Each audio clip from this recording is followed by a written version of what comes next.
गांव सीतापुर में एक गरीब किसान मदन अपनी छोटी सी झोपड़ी में रहता था। उसके पास न ढंग की जमीन थी, न ढंग का अनाज।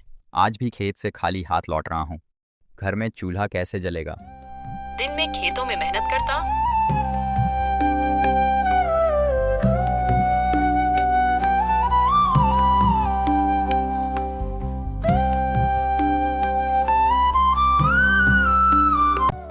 और शाम को कहीं मजदूरी कर लेता। कई बार तो रात को घर में चूल्हा भी नहीं जलता था। एक दिन मदन गांव के चौपाल पर बैठा था। तभी उसने गांव वालों से सुना कि एक साधु बाबा गांव के बाहर पीपल के पेड़ के नीचे आए हैं। अरे सुना, गांव के बाहर कोई साधु बाबा आए हैं। सवाल हल करो तो इनाम मिलता है। कहते हैं चमत्कारी बाबा हैं, जो सही जवाब दे दे उसे धन्य कर देते हैं। कहते हैं कि वो सवाल पूछते हैं और जो सही जवाब दे दे उसे इनाम मिलता है। कुछ लोग कहते थे कि साधु के पास चमत्कारी शक्तियां भी हैं। अगर बाबा का आशीर्वाद मिल जाए तो शायद भगवान मुझ पर भी दया कर दे। मदन ने सोचा, अगर बाबा का आशीर्वाद मिल जाए तो शायद मेरी गरीबी दूर हो जाए। भूखा प्यासा मदन अगले दिन सुबह साधु बाबा से मिलने चल पड़ा।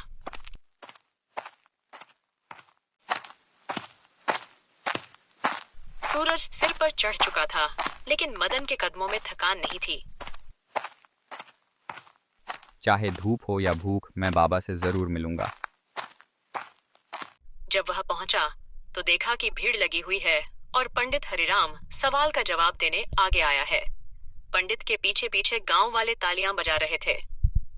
साधु बाबा ने पंडित से गहरी आवाज में सवाल किया। नदी किनारे 3 यात्री बैठे हैं, व्यापारी, साधु और किसान। बहती हुई सोने की थैली आ रही है। बताओ किसे थैली उठानी चाहिए? पंडित ने तुरंत जवाब दिया, व्यापारी को ही थैली उठानी चाहिए। दौलत उसे ही शोभा देती है। बाबा ने सिर झुकाया और बोले, गलत उत्तर। जो बहती दौलत को देख लालच करे वह सच्चा साधक नहीं हो सकता। सही उत्तर सोच और संयम से आता है, घमंड से नहीं। पंडित को शर्मिंदा होना पड़ा और बाबा के आश्रम में सेवा करनी पड़ी। भीड़ छौंटने लगी, लेकिन मदन वहीं खड़ा रहा। उसने हिम्मत करके साधु बाबा के पास जाने की सोची। क्या मैं भी प्रयास कर सकता हूँ? मदन के मैले कपड़े और थका हुआ चेहरा देखकर बाबा मुस्कुरा दिए। आओ बेटा, सच्चा ज्ञान तो हर दिल में छुपा होता है। अब सुनो अगला सवाल ध्यान से। 2 मित्र जंगल में जाते हैं। एक डरकर भाग जाता है, एक अकेले भेड़ियों का सामना करता है। बताओ असली मित्र कौन है? मदन ने सिर झुकाया, कुछ सोचा और फिर जवाब दिया, जो दोस्त मुसीबत में भाग जाए वो दोस्त नहीं, जो डटकर साथ दे वही असली मित्र होता है बाबा। बाबा की आंखों में चमक आ गई। वो जोर से हंसे और बोले, वाह बेटा, तूने सच्चे दोस्त की पहचान बता दी।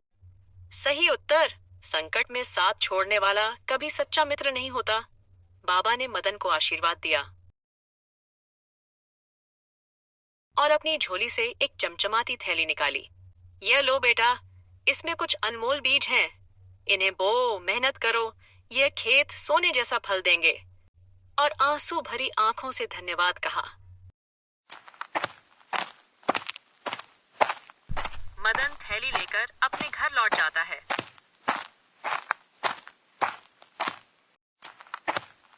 घर में उसकी पत्नी इंतजार कर रही है। अजी, आप कहाँ चले गए थे? कुछ बताया भी नहीं। मैं कितनी घबरा गई थी। मदन थोड़ी थकान और हल्की मुस्कान के साथ, मैं साधु बाबा से मिलने गया था, गांव के बाहर पुराने पीपल के पेड़ के नीचे। उन्होंने कुछ प्रश्न पूछे और फिर ये बीज दिए। यह बीज का हम क्या करेंगे? ये कोई साधारण बीज नहीं है। उन्होंने कहा, इन्हें श्रद्धा और मेहनत से बो और चमत्कार देखना।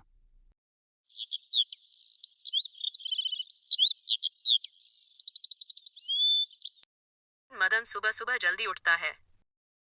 मदन हर बीज को मिट्टी में ध्यान से बोता है।